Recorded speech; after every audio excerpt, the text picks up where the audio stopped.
Stakes. I'm your host, Peter Thomas Fornatale, back with you for the next 45 minutes where we're going to talk about these races and hopefully find some creative ideas and some winners for the folks out there. Very happy to have a panel who have worked together before, but I've never had the pleasure of working with both of them at the same time. Our first guest is making his debut appearance on one of these NYRA Bets handicapping sessions. You know him as the race caller at Churchill Downs. You know him as, things are very good. I'm up in Saratoga, so I'm ahead of the game, despite the results on the racetrack the last couple of days. Our second guest is returning to the program. He is an analyst at TimeformUS, and you can read his stuff on the NYRA website, also at drf.com. He's been off to a white-hot start at this meet, and I'm really eager to hear what he has to say about these races on Saturday. He's David Aragona. David, what's up? Not too much. Excited to be doing this again, and excited to go through this card. It's definitely not easy. No, not easy. It's a good description of Saratoga in general, and I think this card in particular. Before we get started, I want to just offer a word from our sponsor, NYRA Bets, about the $200 bet and get sign-up bonus. You can bet on any track from anywhere at any time by opening a NYRA Bets wagering account. Sign up today, and you can earn up to a $200 new member sign-up bonus. Use the promo code DRF200 to bet 200 and get 200. Also, as a NYRA Bets member, you get exclusive access to the Saratoga NYRA Bets Late Pick 5 offered daily. NYRA Bets is available to horse players nationwide, so go to nyrabets.com and enter the promo code DRF200 to instantly qualify for the Bet 200, Get 200 sign-up promotion. NYRA Bets, racing's best play. So the first race we're going to talk about tonight goes as the third on Saturday. It is the Grade 3 Weah. Travis, let's start with you. Did you have any strong opinions about this mile-and-a-half grass race on the inner? The morning line, I think, is pretty indicative of what's supposed to happen in this race. I think Suffuse is going to get pretty well bet. She's going to get strongly back. She's got a lot of talent. She's got a lot of past races that would win this race for fun. She was second in this race last year. But I'll be honest with you, I'm a little bit dubious of her recent form. I feel like she was not only bad last time, she was awful. Granted, it was against tougher competition. Maybe she's going to relish the stretch back out to a mile and a half, but I actually think she's a little bit of a bet against. The problem is, if you're going to look elsewhere, Apple Betty, who won the River Memories at Belmont, got a pretty soft trip that day, but she projects to get the same trip again this time around. There's not much pace in here. 3 turns on the tight inner turf at Saratoga, probably sort of conducive to her style. The other question is whether or not Estrashada, who I think is the one you want out of there, aside from Apple Betty, really had no chance to make her run. They're just going to have to beat Suffuse, but I'm admittedly a little bit skeptical, and I'm hoping somebody has a pretty clever idea to overcome her because she's going to be a short price in that early pick 5.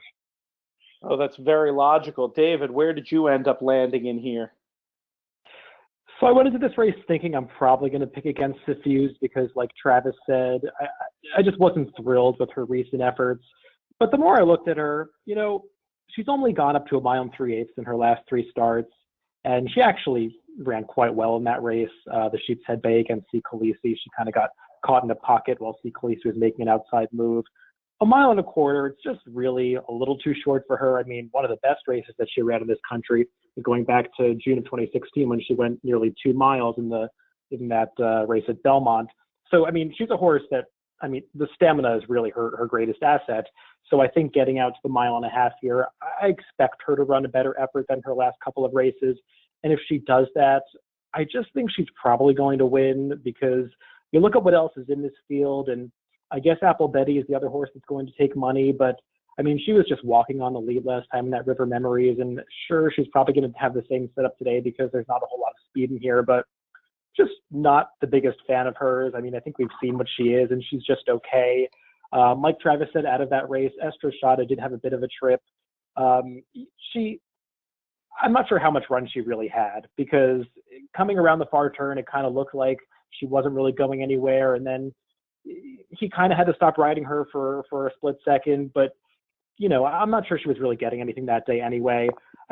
Lottie is the horse that you might want out of that race because at least it seems like she's really improving and maybe she's just getting good now for grab motion. And she actually was a little wide coming off the turn and put in a good late run in a race where nobody was really doing any passing at the end. So Lottie's okay, but she's probably not going to get the setup she needs in here. I'm not thrilled with the horses coming out of that race at Delaware. So I wish I had something more clever to say, but I think Suffuse is probably one that I'm okay leading on in the early multi-race wagers. And from a wagering point of view, that's what you're seeing here, as opposed to anything vertical. Think about just pressing up Suffused a little bit in the pick 5, David. Well, I mean, maybe we can touch on some of the surrounding races later, but the early part of the card is just so incredibly difficult. I mean, the first couple of races, I could see any of 6 or 7 horses winning, and you've got to make some decisions somewhere. And out of those early races, Suffused is one that I can point to as a pretty likely winner. Very logical. I want to read another note from NYRA Bets about the Trifecta 10% winners bonus. Every day, a selected Saratoga Stakes race earns you a 10% Trifecta winners bonus. On Saturday, the promotion will be available for the test stakes, which we'll be discussing just in a little bit. The bonus is capped at $20 per player per day and must be placed on your mobile device to qualify. With NYRA Bets, you simply win more, plain and simple. NYRA Bets, available once again to horse players nationwide. Go to nyrabets.com, enter that promo code DRF200 to instantly qualify for the Bet 200, Get 200 sign-up promotion. NYRA Bets, racing's best play.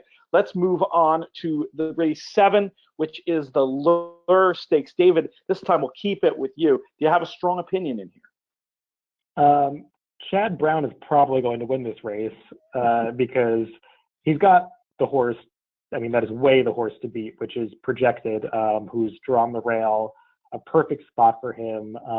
You can look at the TimeformUS pace projector. There's not a lot of speed in this race, and of the horses that are going to be trying to kick through the stretch, he's the one that's probably going to get first jump on everybody because he does have some tactical speed and he can sit, just in behind those leaders. And I would imagine that's where Javier Castellano is going to place him, assuming he breaks okay. You just look at all of his races in this country, going back to even that Canadian turf where he ran okay. He's just been in great form. He probably should have won last time in a race where there was a non-DQ after Dollar was all over the racetrack trying to prevent this horse from getting by him. That was questionable, to say the least. But no, Projected is just in great form. He's the horse to beat. I don't think he's going to offer a ton of value because these horses tend to get bet, especially when they have Javier Castellano aboard. So I'll be using him pretty prominently, but I think he doesn't necessarily have to win this race, and both of Chad Brown's other horses are definitely worth taking a look at. Camelot Kitten is probably the other one that's going to take a little bit of money here off his 3-year-old form. He was just ultra consistent last year. He did get a ton of great trips, but he's the kind of horse that just put himself in position to win on multiple occasions. It's taken a while to get him back to the races, but if he takes a slight step forward as a 4-year-old, I think he's a player. The one that's probably going to get ignored of the Chad Brown 3 is Takeover Target. He's kind of the one that I want in here. I ended up making him my top pick in the race just because there's some rain in the forecast for Saturday, and if the turf course comes up a little bit wet, this is a horse that's run well on rain-softened turf courses in the past. I know his last few starts in 2016 look just pretty disappointing, but apparently he had some physical issues coming out of last year, and he's just a better horse than that. And it's almost, I take it as a pretty positive sign that they're even bringing this horse back at all for another go at 5 years old. Just the feeling that he might not be done after all, because it kind of seemed like his career was going nowhere at the end of last year. If he can get back to his races from early 2016 or even 2015, I think he can at least, give Projected a challenge. So if he's going to be around 5 or 6 to 1 or even higher, Takeover Target is the one that I want in this race. Looking at the others, I guess you have to use Black Type somewhere. I'm not sure he's going to get the pace that he needs, but he's a horse that just seems to always show up. The one that I'm kind of against that probably would be a relatively short price is Ring Weekend. I just think his form has kind of fallen apart. He's had trouble getting out of the gate recently. He's just not going to be on my tickets. That can be a sign of declining form for sure. And how often do we get to say this in a turf stake? Chad Brown having the field over a barrel. Travis, did you land with Team Chad for this one, or in a different direction? Sort of, and not sort of at the same time. I mean, Projected is supposed to be in the 4-star Dave. This just shows you how deep Chad Brown's barn is. He's got time test for the 4-star Dave, and who's a Judd Mountain horse as well. So Projected, who deserves a grade 1 chance, stuck in $100,000 sort of non-winners or greatest sweepstakes. I think Projected is a good horse, though. I don't necessarily think he would win the 4-star Dave, but he's supposed to win here. And you can just see it from now to Saturday. He's going to get that cozy inside Chad Brown turf trip that a lot of horses get. One thing that makes him successful, in my opinion, is that he very much so handicaps the race. And remember, before the Preakness this year, he said, I want Cloud Computing to sit in behind the top 2 horses. Maybe we get lucky and they duke it out a little bit. Sure enough, they did, and Cloud Computing was able to get up. So Projected is just going to, I think he's going to sit a nice trip in a spot like this. The one thing I'll say about Camelot Kitten that I don't like all that much is I don't think the 3-year-old turfers of either the filly or the colt division last year were all that much. Beach Patrol has sort of been underperforming this year a little bit. Annals of Time is a good horse, won the Hollywood Derby last time, but Camelot Kitten was non-threatening in there. I'm willing to wait and see on a horse that figures to take some money in that regard. David was right about Takeover Target. If the rain does hold true in the forecast, it's a horse that loves it when it's wet. I'm going to take an optimistic look at Ring Weekend because I think he might finally offer a little bit of value because everybody's going to jump off the bandwagon. And if it feels like, even though he was pretty poor in the Dixie 2 back and he might have lost a little bit of his luster that he had back in 2016, I did think his last start was a little bit of a step in the right direction. I don't particularly dive into Beyer turf figures, but I do use them for indications of form. And I like the fact he improved his race last time. He's got a sneaky bullet at Fairhill 2 workouts ago. And this is a horse that just seems to do pretty well at Saratoga, wakes up a little bit with a big effort here or there. He might finally offer the right price. I'm not totally willing and ready to write him off, but he definitely is up against it. And like David said, Black Type gets in a little bit as well. But I don't think this is a walkover Projected by any stretch of the imagination. I think you have to help him out a little bit in multi-races. You can tell regular podcast listeners will recognize Muggs, the handicapping Labrador in the background, clearly a huge fan of Projected here in the lure. I think she's been let outside. Hopefully we will be spared another outburst like that as we move along to the test. But before we do that, I do want to say that the lure is also race 7, the start of the NYRA Bets Pick 5. Everybody's talking about racing's best bet, the NYRA Bets Late Pick 5. Late Pick 5 at Saratoga is exclusively available for NYRA Bets customers. On Whitney Day, NYRA Bets customers qualify for a $300,000 single winner payout. If there's a lone winner in the Late Pick 5, you can find all the details and play the NYRA Bets Pick 5 nationwide at NYRABets.com. NYRA Bets, racing's best play. And now let's move on to the race we talked about, or I talked about very briefly in passing before when discussing that Trifecta 10% winners bonus from NYRA Bets. It's a race 8, the grade 1 test. Travis, why don't you start us off here? Annually, one of the more fun races at the meet. Is it going to be a betting race for you in 2017? I feel like I'm allergic to these 3-year-old filly turf races that happen at Saratoga year in and year out because I handicap these things and I feel like they're packed with pace. They've got to collapse, and then horses like Lucy and Ethel don't stop running on the lead and go wire to wire and just ruin my day. So I'm sort of looking at this test with an idea that maybe it's not going to collapse all that much. This is a fun race. There's a lot going on. You have some lightly raced horses that seem to have a lot of talent on paper. You've got a Chad Brown lightly raced horse that, the sky's the limit with her. She's taking a big test in here. Obviously, you've got Fabian for Bob Baffert. He knows how to ship to Saratoga and win. American Gal, who was absolutely outstanding last time out at Belmont in the victory ride. She completely smacked around her rivals there.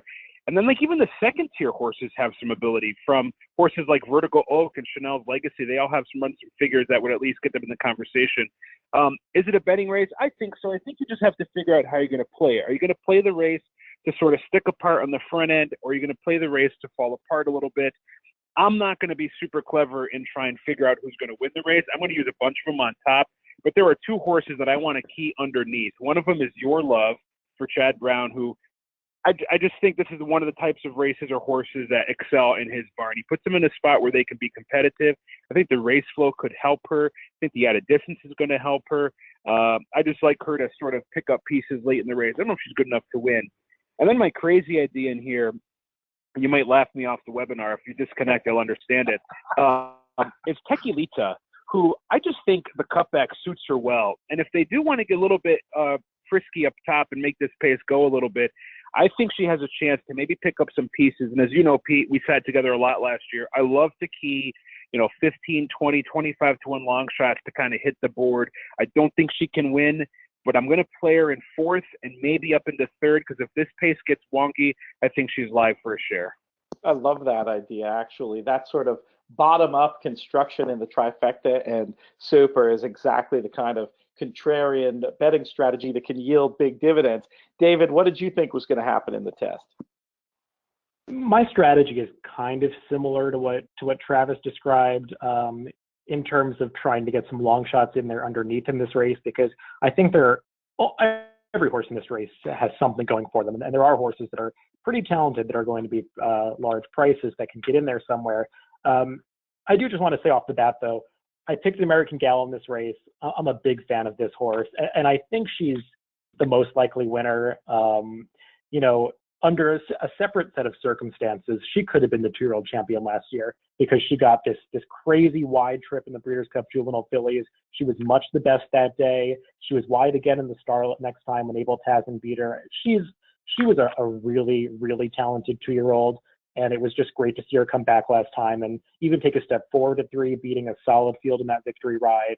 It's not like she had a really comfortable trip that day. She was kind of part of that 4-horse duel all the way. It almost seemed like she was the first one to come under pressure coming to the top of the stretch, and then she just kicked away. Like, her stamina kicked in late. I think she's going to have no problem with the 7 furlongs. This outside draw is perfect for her. If I was getting a key on anybody in this race, it's her.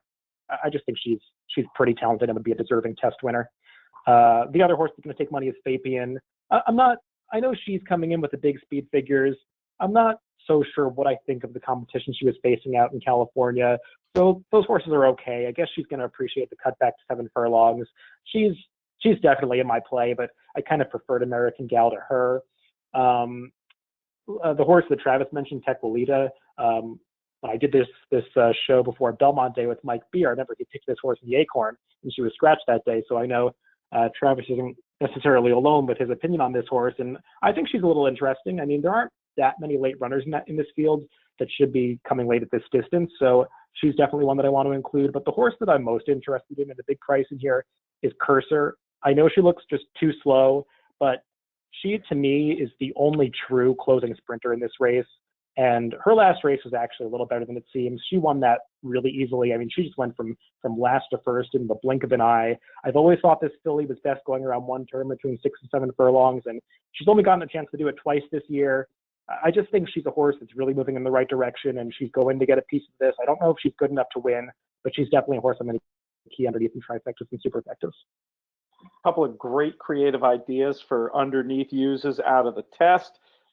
Looking forward to maybe having a chance to make a score out of that one.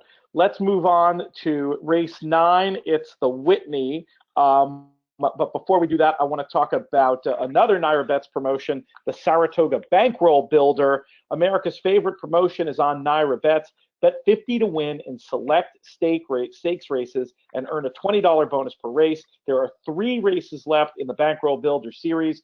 August 5th, it's the Whitney. August 12th, the 4-Star Dave. And August 19th, the Alabama. Earned bonuses will be placed in player accounts on Wednesday, August 23rd, for betting during Travers Weekend. With NYRA Bets, you simply win more, plain and simple. NYRA Bets is available to horse players nationwide, so go to nyrabets.com and enter promo code DRF200 to instantly qualify for the Bet 200 Get 200 sign-up promotion. NYRA Bets, racing's best play.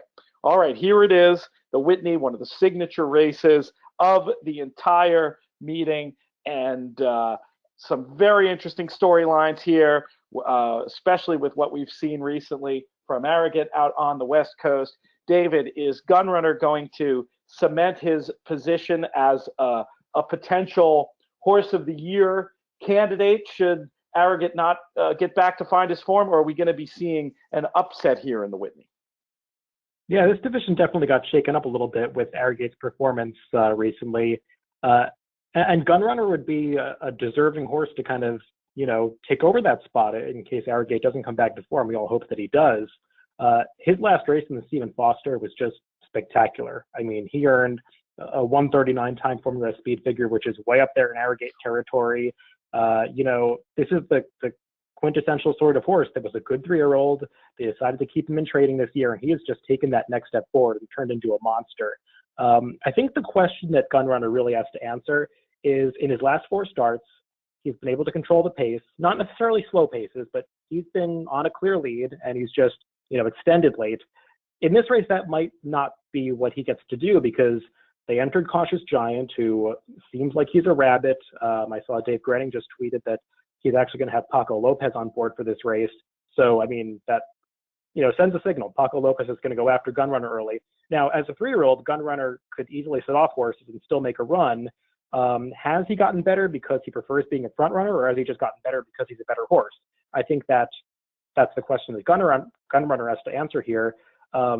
Either way, I just think he's so much better than his field that I can't go in any other direction. He's the horse you have to key on, and if you're playing the NYRA bets, pick 5. I would include some backups in here, but if I'm playing an ABC ticket, there's C's and he's the A. Keen Ice is a horse that some people are going to give a look to, thinking that the pace might heat up. I really think he's best going 1.25 miles. I just have trouble seeing him getting there going 1.125 miles. Even if Gunrunner gets pressed early, I'm a fan of Keen Ice. I just don't think he's quite good enough in here. The other wild card in this race is Two Brutus, who ran that gigantic speed figure in the Excelsior 3 back in his first start in this country. It was kind of curious to me that they immediately decided he had to be this kind of marathon dirt runner out of that race, because based off that performance, it seemed like he'd be fitting in any sort of grade 1 handicap down the line, and they kind of avoided those races until now. He's another horse, though, that seems like he wants to be up front. He might not be able to get that position, or he might have to work pretty hard to get there in this race. So I think that compromises him, and Gunrunner might just be better than him. I want to use him maybe as a C, because I just don't know what he is, and he might be pretty special going this distance. But for me, this race is all about seeing what Gunrunner can do and if he can overcome a little adversity. Travis, do you see it the same way? I think mostly I agree with David. I mean, for the impact of a rabbit, you just have to go back and watch the Charlestown Classic, where Cautious Giant completely ruined Stanford. The rabbit thing is very legitimate. At the draw the other night, though, I was talking to jockey Florent Giroux, who's going to be on Gunrunner, who's been his regular rider for a while. And I pressed him a little bit. Now I know Flo from Kentucky. He rides there regularly, so he knew it was coming from a good place. But I was like, can this horse race? He goes, yeah, he's rated in the past. I said, yeah, but he's much better now when he's on the lead. But he's still doubled down. He goes, this horse is push button. I can put him wherever I need to place him. He'll respond to me, whatever I need him to do. And I think to their benefit, they have drawn outside of Cautious Giant. So even if, like David said, Paco Lopez being named on Cautious Giant is all you need. That's like putting a billboard up there, hey, we're going to the front. So Gunrunner can rate off of him, and we'll see whether or not he's as effective. I think Gunrunner is a really nice horse, and I'm not saying anything earth-shattering here. The speed figures speak for themselves. But I mean, credit to Steve Asmussen for taking a horse who was on a Derby trail, was competitive in all of those races, all the way through to the Clark last year, bringing him back, running a bang-up second in Dubai World Cup, an absolutely amazing effort in the Stephen Foster. I think he's going to be fine on Saturday, but this is horse racing, and I'm sort of reminded of the Jim Dandy last weekend. Remember, everybody said it was all between Always Dreaming and Cloud Computing, and they weren't even in the exacta, much less really contending for the win. So you never know what happens at Saratoga. I agree with David. I think Keen Ice is probably a little bit stretched to put in his best effort going 9 furlongs, but he's a good horse, and he's faced a lot of good horses over the course of his career. Probably last time was the time to have him on the quote class drop. I'm not going to write him off, though. He's got the good race at Saratoga. That's probably going to cause him to get bet a little bit. Outside of that, I just couldn't really make a case. I don't think War Story is good enough, even with the rabbit helping him out. But I will say I'll give them credit. That horse has turned into a much, sort of more consistent grade 2, grade 3 type than I ever thought he was. I gave a long, hard look to Breaking Lucky. Couldn't pull the trigger. I just don't know where the race flow sort of helps. Some of his best races, he wants to be a little bit closer to the pace. I don't think he's going to be able to do that here. So I think this is about Gunrunner, and I think if anything goofy happens, it's probably Keen Ice running him down. Maybe Two Brutus. He's a tough read. I mean, on the Timeform side of things, I love to look at where they code races blue or red for slow and fast, and he was on a very fast pace in the flat out, coded red 2-back, and then he was on a slow pace last time and completely spit it. Makes me think that maybe these first 2 big efforts from here stateside have sort of taken a little bit of the starch out of him. I think he's got some talent. I just think this is a really tough spot. Let me ask the question this way. In terms of your multi-race play, and I'll start with you, Travis, how much of it will run, specifically the late pick 5, how much of your play will run through Gunrunner? I thought David said it best. I think Gunrunner is the type of horse where he's an A if you're doing the ABC Steve Christ approach, and you just help him out with some C-type horses. I think the only time you really help Gunrunner out with B-types is if you have a really strong opinion about somebody, or you have a pretty strong negative opinion about Gunrunner, but recognize he's still the horse to beat. I just don't have a strong enough opinion about anybody else to warrant the elevation up to a B. I think it's Gunrunner as an A, probably Keen Ice as a C, and maybe Two Brutus as a C, but that's probably where I'd stop. David, how about that question in percentage terms? I'm sort of feeling you're talking about almost like 80% of what you're going to spend on the pick 5 running through Gunrunner, and just a couple of small C lines just in case something goofy happens. Is that about right? Yeah, I would say probably 80% or more. It's the kind of situation where if I'm right about my kind of weird opinions in some of the surrounding races, like about Takeover Target in the 7th race, or about my improbable horse that I'm going to talk about in the next race, I don't want to lose my pick 5 just because Gunrunner goes down to defeat. I want to be covered to, Keen Ice and perhaps Two Brutus in that situation, but I'll be okay losing if Gunrunner goes down to defeat, and both of those other horses do too. You can't cover everything. All right. Well, now you've teased an interesting opinion in race 10, the Delle Rose Mile on the inner. David White, we'll keep it with you. We'll start with this interesting idea you have in there. So this race is pretty much about Sassy Little Lila and On Leave. Sassy Little Lila's dropping out of nearly winning a Grade 1 race. Sure, she had the pace in her favor that day, but she's a really nice horse for Brad Cox, and I think you have to respect her. On Leave, I know she didn't quite show her best form in the Grade 1 QE2 Cup last year at Keeneland, but I mean, she might be that good. Her last race in the Perfect Sting, I know it was just a listed stakes race, but that easily could have been a graded stakes based on the types of horses that were in there, and she got a great ride from Jose Ortiz, flipping up the rail there. She's really good. I think she probably has the edge here if it's a relatively firm course. I know Shug McGahee is kind of hesitant to run her anything less than a firm course after her performance in the Gallery to start the year. But she really has the edge here because if you look at the TimeformUS pace projector, it is predicting a pretty fast pace. There is some speed in here. And On Leave is the kind of horse that just has a really flexible running style. She can be placed up close. She can come from farther back. She can make that weaving move through the pack. So I respect her. I think she's probably the most likely winner. Sassy Little Lila, I know she's done her best work on the lead recently. I think they might have to rate her in this spot if you've got horses outside of her like Freudian and Sky My Sky, and I don't know what Kendra Carmouche is going to do with that horse on the outside. Proper discretion. If she stays in the race, she's probably faster than all of them. So Sassy Little Lila might have to stalk here, but she is talented enough to overcome that. So these are the two that I think you have to lean on. I will also be using Bar of Gold, who's kind of my wacky pick in this race.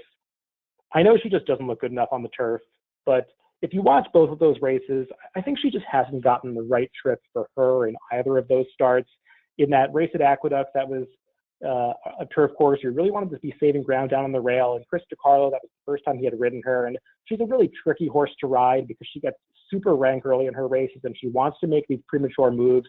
And he just got kind of fooled by her. He made this 4-wide sweep around the turn and she was just totally spent by the time they got to the top of the stretch. In her next start on turf last time, I know she just lost an optional claimer, but the horse that beat her, Grand Jeté, is this monster for Chad Brown, who's we're going to hear from him some big graded stakes at the end of the year, I think, if she stays healthy, because she is really talented. I know she was much better than Bar of Gold that day, but once again, Bar of Gold it was the first time Gerardo Ortiz was riding her, and while the premature move wasn't quite as pronounced as it was back at Aqueduct, she still just kind of moved too soon into a slow pace and ended up taking the lead by the time they got to the quarter pole, and she just doesn't have a long enough run to sustain that. That's just not the way that she finishes off her races.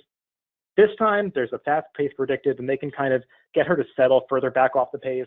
And I think if they can just delay her run a little bit and produce that late burst at the very end, then she can get up. Gerardo Ortiz is the kind of rider that's going to learn from his mistakes and try to ride her the right way this time. So I feel confident that she's going to run her best turf race here. Whether that's good enough remains to be seen, but she's going to be a pretty big price. And I've always felt that she deserves a real chance on the turf in these kind of races. So today's the day I'm going to give her a shot. That's a cogent case for a long shot. Travis, how do you see this one? That's a fascinating pick. I have Bankroll on my short list as well. I think she's very live in here, which sort of scares me in terms of price. But she can't really drift too far down because you've got a Shug McGahee and a couple of Chad Browns. I do think this race could get a little bit hungry late. I agree with David in that sassy little Lila. If she's going to win here, she's going to have to rate. She can do that, though. She's rated in the past. I don't worry about that. She could even sit out of a pocket trip behind what figured to be some one-way speeds. A couple of horses I'm skeptical of. Thing on Leave is good, but she comes from that same sort of questionable form last year. Behind Time in Motion, the QE2 hasn't really panned out this year, but she's now third off the layoff with a much improved race last time. She definitely gets a look. Bankroll has already been mentioned.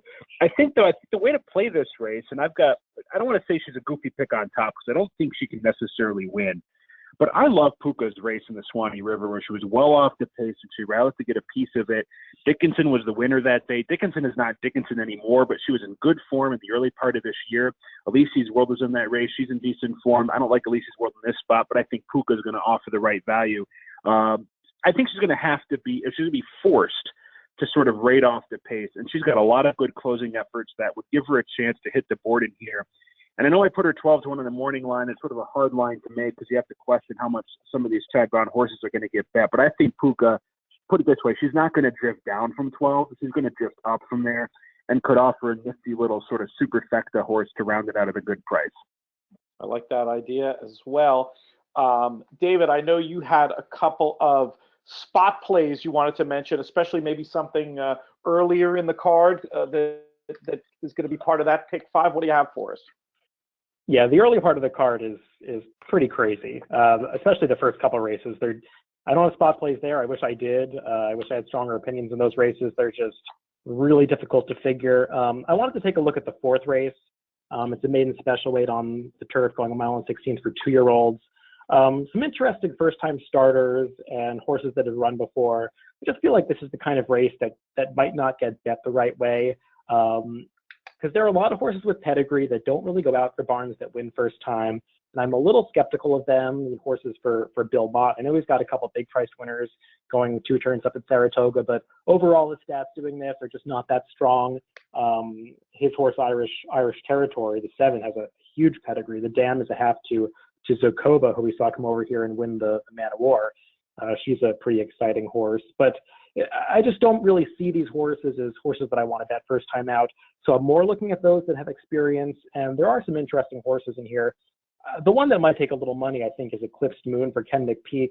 I just don't know what she was facing at Ellis Park last time. It's a really visually impressive running line, and when you watch the race, she was kind of wide, but I just don't know what was in that race because coming home, it just didn't seem like they were running all that fast, and the buyer speed figure and the TimeformUS speed figure kind of suggests that. So I was a little bit against that one. The 2 that I was interested in are Survey on the outside for Tom Proctor. Just seems like the kind of horse that was given a race sprinting first time out, and she's really meant to go longer. She was kind of wide that day, and the pace was pretty slow. She just never had a chance to really get into the race. She's by Galileo, so this is supposed to be much more in her wheelhouse, going 1 mile and 16th. But my top pick was Strong Current, 5 horse for Joe Sharp. Just watching her debut at Churchill Downs, he was a little green early on. I thought that was a pretty strong race. Hollywood Story that won seems like a pretty nice horse that we might see later in the meet at Saratoga. And I know he doesn't have a ton of turf pedigree on the dam side. I think one of the half siblings was a 4-time turf winner. But Orb is turning out to be really more of a turf sire. I know it's a very small sample, but 2 of his 3 winners have come on the turf. We saw that filly Orbulation for Todd Pletcher really explode when she got on the turf earlier in the meet. So this horse, just kind of watching his debut, he kind of has that high striding action that makes me think he's going to appreciate getting on the turf. And I know Joe Sharp's numbers with second-time starters aren't outstanding, but I just feel like this is the horse that needed his debut and was going to take a step forward here. Definitely some interesting ideas there. Was there another race on the card you wanted to highlight before maybe we get to a couple of questions from the listeners? Yeah, I think the last race is one that you want to at least touch upon because this is the way you enter NYRA bets pick 5 or the late pick 4. And a lot of people are going to be looking to single Neolithic in this spot. And I mean, look, Neolithic is probably going to win this race, but if you're going to play against a horse like Neolithic, I think this is the time you want to do it because he did really improve when he was going distances of a mile and beyond at the end of last year. And they're starting him back at 7 furlongs. They've been very candid about the fact that this is just a prep for the Grade 1 Woodward later in the meet. So, you know, he can win this race, and he probably will. But there are some other horses in this race that can run a little bit. I'm interested to see what we get from Motown for Anthony Dutrow, who was very promising at the end of last year and comes out of that Remsen that has turned out to be a huge negative key race. But apparently, maybe he had some physical issues, and they've gotten them worked out now, and he's just been working up a storm on the training track at Saratoga. So I know they feel like he's going to turn around in this race. The one, though, that I want to use as a backup in my multi-race wagers is Realm. I know that it seems like this horse has just had his form totally leave him and fallen apart, but his last race is a little bit better than it seems. And for me watching it, I feel like he at least showed enough signs of life that make me think the fact that they're not stopping on him and the Barclay tag is pressing on in these tougher optional claiming races or stakes races make me think that they believe that he's at some point going to regain his better form. And if he can actually do that, he was running races at Gulfstream or at Aqueduct at the end of last year that would at least give him a shot to beat Neolithic if Neolithic runs back to his one-turn races.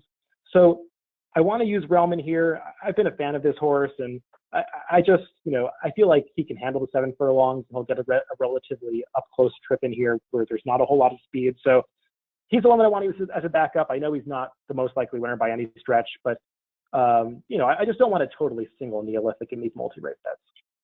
Oh, it sounds like it might be a good way to get paid to have some other options. Might be a little extra juice in the odds there for sure. I have a question for you, Travis. What's the biggest difference between handicapping to make a morning line and handicapping for the bets that you're going to make? It's a good question. It's the whole mindset when making a morning line is to trying to figure out who the public is going to gravitate toward, who the public is going to sink their teeth into, even if you wouldn't want to personally bet them yourself. And, you know, the Chad Brown horse in the last race today, of course, the name is now escaping me, was a perfect example of one that, I mean, I would not have played that horse with your money, but I made him 9-2 on the morning line. The horse went off a 2-1 favorite. And so you just have to get into the mindset that of what the audience is going to do, how the crowd's going to react. And even horses that you don't want to play or that don't fit your sort of preferred style of play, you have to knock them down in price because the got the guess was the horse's name, just came to me. You have to knock them down in price because that's the way the public is going to go. You know, some of the examples of horses I talked about tonight, I like to bet long shot closers to hit the board. I want to make those horses 10 or 12 to 1 on the morning line, but those are the horses people don't bet, and they're more likely to go up at 15 or 20. That's one minor example. We have a question pertaining to Gun Runner. Any concern, David, about Steve Asmussen's form at the meet so far, not winning at his typical percentage? Does that give you any pause when looking at a short price favorite? Not so much, because I can't point to that many horses that he started that were really expected to necessarily win or were short prices. I know he started a lot of 2-year-olds, and you never really know what you're going to get with those. And a few of them were in these longer 6 and 7 furlong races or 6 furlong races that he's just not really known for winning with those types of horses. So I wonder how many horses he sent out that were actually meant to do well. I'm not that concerned about it. I know that even going back to Belmont, he wasn't having the strongest meet, but he's a good trainer. And when you've got a good horse like Gunrunner in your barn, I know you're going to have him at his best for a race like the Whitney. Makes perfect sense. Another question about the Whitney, Travis. I'll send this one to you. If there is unexpected foul weather later in the day and we are looking at a muddy and or sloppy track, does that change your view of this race in any specific way?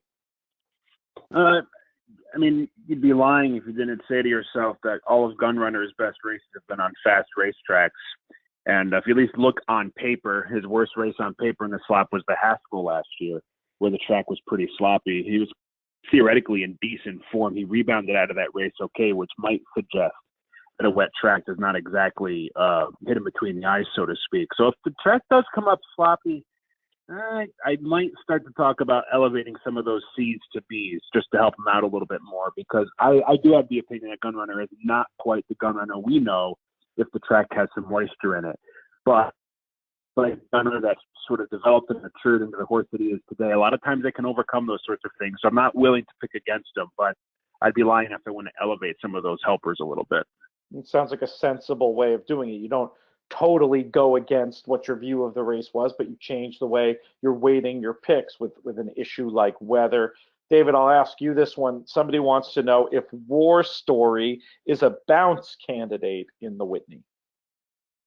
He did run a top speed figure in the Brooklyn last time out, but like Travis was saying earlier, he's a horse that I never thought that much of, that has just gotten really good recently.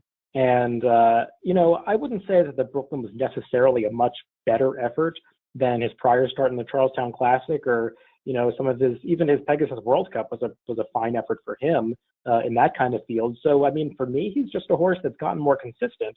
So I don't necessarily see him as a bounce candidate. I just see him as a horse that has attained a new level of performance. Now, whether that's good enough to be competitive against Gunrunner or even a horse like Keen Ice or Two Brutus, that remains to be seen. What I will say about him is, if there's one horse in this race that's really going to move up on a wet track, if we do get some rain, it's War Story. He just seems to love that kind of going. So I think you want to pay attention to that with him. Another good point as well. We are just about out of time. I want to answer one more question. The most frequently asked questions with all these handicapping sessions: is there a replay available? People who come in late often want to know that, or folks just want to go back and mark up their daily racing form PPs as they go back and listen. And yes, the good news is you can find a replay of the show, drf.com/YouTube, as well as tons of other great content from DRF TV. And then the last thing, I just want to tell folks again about this $200 bet and get sign-up bonus. You can bet on any track from anywhere, anytime, by opening a NYRA Bets wagering account. Sign up today, and you can earn up to $200 in a new member sign-up bonus. Use the promo code DRF200 to bet 200 and get 200. Also, as a NYRA Bets member, you can get exclusive access to the Saratoga NYRA Bets Late Pick 5 offered daily. NYRA Bets is available to horse players nationwide. Go to nyrabets.com and enter the promo code DRF200 to instantly qualify for the Bet 200, Get 200 sign-up promotion. NYRA Bets, racing's best play. And that is just about all the time we have. Gentlemen, I want to thank you very much for taking the time out, and hopefully we'll have a chance to get together and do this again before Saratoga finishes. Thank you. This was great. Very cool. And Travis, you'll have plenty of time to get over to At the Post Live. That's the next place on the dance card for many horse players tonight. You can check that out and get some more great info about the Saratoga meet in general, and of course Whitney Day as well. I want to thank Travis and David once again. I want to thank producer Jake for stepping in and helping out. I want to thank our sponsor NYRA Bets, and most of all, I want to thank everybody for tuning in live and watching this on the replay. We'll be back very soon with more great NYRA Bets sponsored content. I'm Peter Thomas Fornatale, and you've been watching content produced by DRF.com.